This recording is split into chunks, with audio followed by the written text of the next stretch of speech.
George Parr, you are an investment banker. I am, yes. Yes.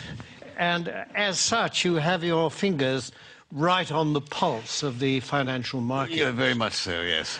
And during the summer, there's been a great deal of turbulence and volatility in the market, yes. Tremendous, yes, tremendous. Yes, and what has caused that? Well, you have to remember two things about the markets. One is that they are made up of very sharp and sophisticated people who, these are the greatest brains in the world. And the second thing you have to remember is that the financial markets, to use the common phrase, are driven by sentiment. What does that mean?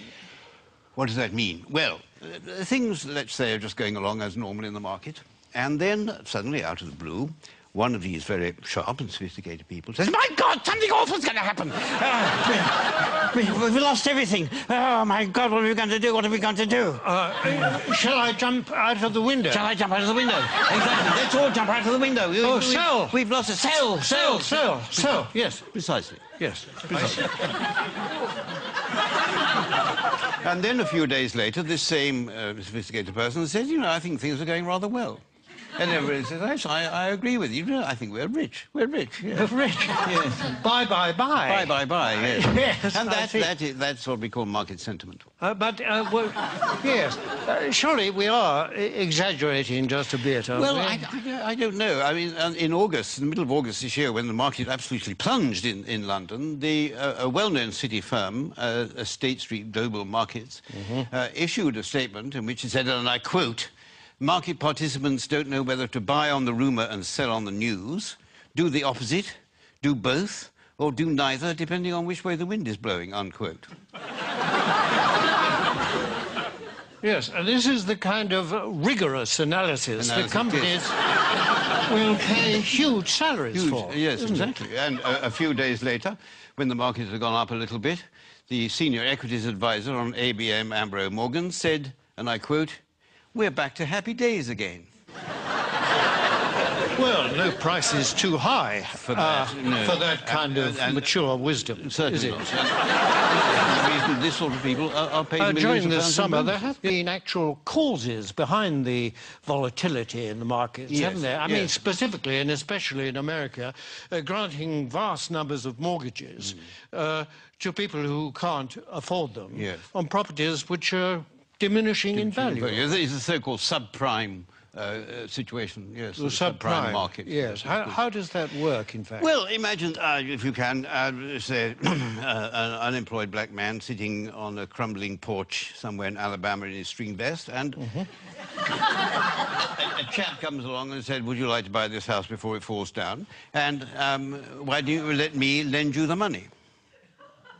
And is this chap who says this, is he a banker? Oh, no. He's a mortgage salesman. His income depends entirely on the number of mortgages that he can arrange.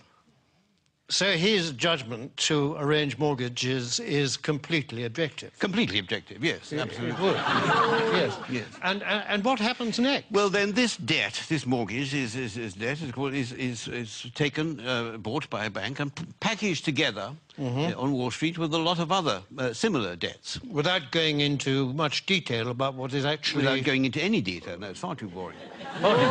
And so this is put into a package of debt, and then it's moved on to Wall Street, and it's extraordinary what happens then, that somehow this package of dodgy debts stops being a package of dodgy debts and starts being what we call a structured investment vehicle. An SIV? An SIV, exactly, yes. Yes, I see. And then someone like you comes along and buys it. I buy it, yes, and then I will ring up, I don't know, somebody in Tokyo and say, "Look, I've got this package, do you want to buy it?" And they say, "What's in it?" And I say, "I haven't got the faintest idea." And they say, "How much do you want for it?" And I say, $100 million, and then they say, "Fine, that's it." And that's the market. And presumably this package, I mean, that kind of thing can happen several times to the same package. Possibly, yes. And every time it does, of course, then you or someone like you will get a fee and a markup and a profit, yes. And so well, you can't expect us to do it for nothing. It's hard work. in view of the fact that in these packages is a lot of dodgy debt, what is it about it that attracts the financial, risk takers? Yeah, well, because these hedge funds, as they're called, which specialise in these debts, they all have very good names. You mean they're responsible companies? No, I don't. It's nothing to do with their reputation. They have actually very, very good names. The names they think up for them are very good. I'll give you an example. There's a very well-known American Wall Street firm called Bear Stearns, who have two of these hedge funds which specialise in these mortgage debts. And they lost so much money, lost so much of its value, that Bear Stearns announced that they would have to put in $3.2 billion into one of the funds to try and keep it afloat. $3.2 billion? $3.2 billion, yes. And even then they said the investors couldn't get any money out of it and they were going to let the other fund go. But one of these funds was called the High Grade Structured Credit Strategies Fund, and the other was called the High Grade Structured Credit Enhanced Leverage Fund. Well, that sounds very good, That's good, isn't it? It sounds very trustworthy. Actually, this is the magic of the market. What started off as lending a few $1,000s to an unemployed black man in a string vest has become a high-grade structured credit enhanced leverage fund. I like the sound of it. It is good. Well, it sounds very trustworthy. I mean, it's got good words in it. It's got words like high. High is good. High is good. Yes. Better than low, anyway, isn't it? Yes, absolutely. And structured is another good word. Very good. Enhanced is... I love enhanced. Enhanced is very... I mean, I'd buy anything if it said enhanced. Absolutely, yes. Yes. It might have been different if it said the unemployed black man in the string vest fund, but yes, because then alarm bells might start